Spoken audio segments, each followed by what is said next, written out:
Staff của bạn cứ đứng lọc sọc như này.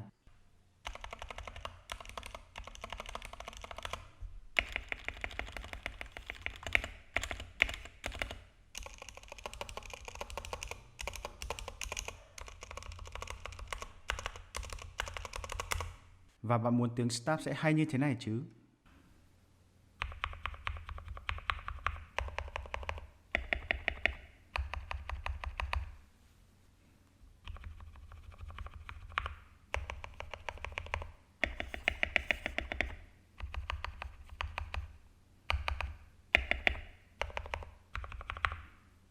Hãy liên hệ ngay với emshopgear.vn để được hỗ trợ nhé.